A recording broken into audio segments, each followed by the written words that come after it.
안녕하십니까. 윤여창TV 세상만사입니다.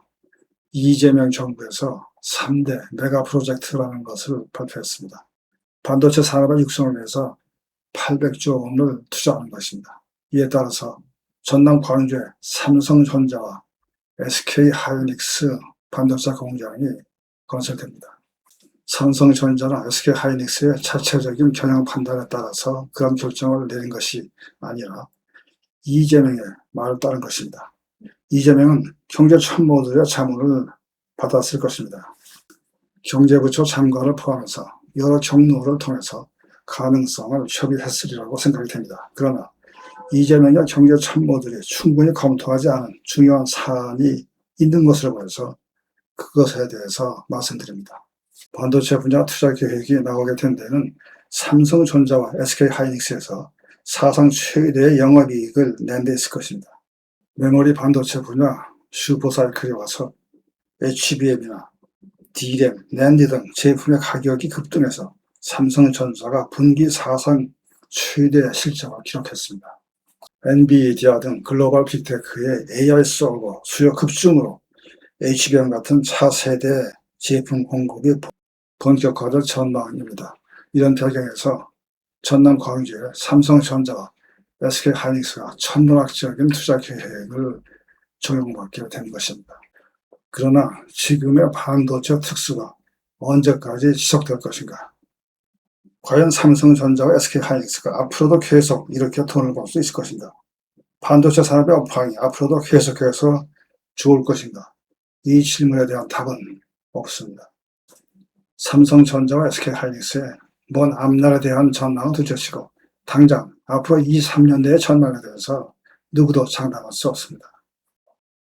전남 광주의 반도체 투자 계획에 대해서 공장 용수가 어떻고 입지가 어떻고 전력 문제 같은 것을 말하지만 그 이전에 가장 기본적으로 한국의 반도체 산업의 호황이 빠른 시일 내에 지나갈 수 있다는 가능성에 대해서 예상보다 빠른 시일 내에 지나갈 수 있다는 결정적인 문제가 있습니다. 이런 문제를 생각하지 않고 있습니다. 반도체 산업의 리스크 요인을 단기적으로 볼 때 중국이 예상보다 빠르게 우리를 추격해오고 있습니다. 범용 반도체 시장에서 중국 업체들의 물량 공세가 우리 반도체 산업의 수익률을 압박할 수 있습니다. 두 번째로는 글로벌 AI 투자 열기가 예상보다 빨리 식는다면 지금 각각 받고 있는 HBM 수요가 둔화될 수 있다는 것이고, 세 번째, 새로운 기술이 등장해서 지금의 HBM 수요를 떨어뜨릴 수 있다는 것입니다. 우선 중국의 추격을 놓고 볼 때 최첨단 메모리 시장에서 중국은 가까운 장래의 중요한 경쟁자로 부상할 수가 있습니다. 중국은 여러 가지 강점을 가지고 있어요. 세계 최대의 전자제품 제조 기지이고 거대한 내수 시장을 가지고 있습니다. 스마트폰, PC 서버, AI 시스템 모두 메모리를 필요로 합니다. 그래서 중국 정부는 반도체 자급자족에 막대한 투자를 해왔습니다. 메모리는 단순한 산업이 아니라 전략 산업으로 중국에서 인식되고 있습니다. 첨단 기술을 연구하고 있는 대학교의 교수들은 연구 성과만 잘 나오면 모든 것을 보장해 줍니다. 그래서 대학교에서 수많은 연구 실적이 쏟아져 나오고 있고 이들이 기업과 같이 움직입니다. 중국 기업 CXMT나 YMTC는 삼성전자, SK하이닉스의 주요 경쟁자로 떠오르고 있습니다. 중국 기업들은 미래의 시장 지위를 확보하기 위해서 수년간 낮은 수익성을 감내할 수가 있습니다. 정부의 지원이 있기 때문이죠. 이것이 분기별 실적 압박을 받는 상장 기업들과는 다른 점입니다. 바로 이런 이유에서 우리 기간 산업의 하나인 석유화학 공업이 거의 붕괴 직전에 있습니다. 철강 산업 역시 중국에 의해서 위협받고 있습니다. 우리 반도체 산업이 중국보다 앞서 있다 하더라도 중국 경쟁업체의 추가 공급은 가격 하락 압력을 가할 수 있습니다. 그래서 국가 경제에서 중요한 질문은 HBM이 과연 언제까지 지금처럼 엄청난 초과 이익을 낼 수 있느냐, 그것입니다. 세계를 지배하던 산업은 모두 예상보다 빨리 평범한 산업이 되었습니다. 자동차, 가전, D램, LCD 모두 한때는 국가를 먹여 살리는 산업이었습니다.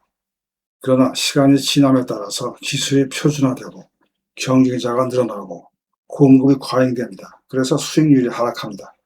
기술이 사라지는 것이 아니라 황금 산업의 지위를 잃어버리는 것입니다. HBM도 마찬가지죠. 지금 시장은 HBM이 없으면 AI도 없다는 분위기입니다.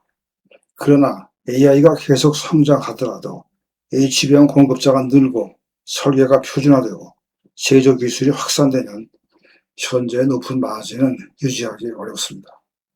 지금은 AI가 정보를 처리할 때 막대한 자원을 소비합니다.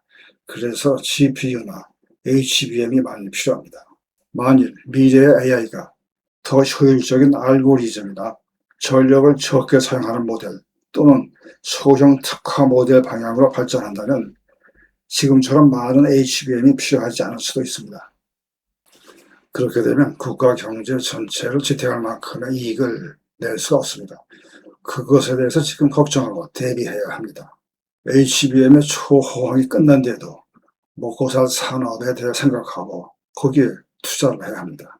지금 우리 경제는 삼성전자와 SK하이닉스 이 두 기업이 떠받치고 있습니다.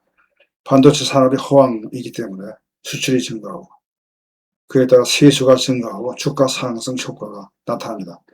그런데 한 산업에 대한 의존도가 지나치게 되면 어느 날 갑자기 나라 전체가 위기 상황에 빠질 수가 있습니다.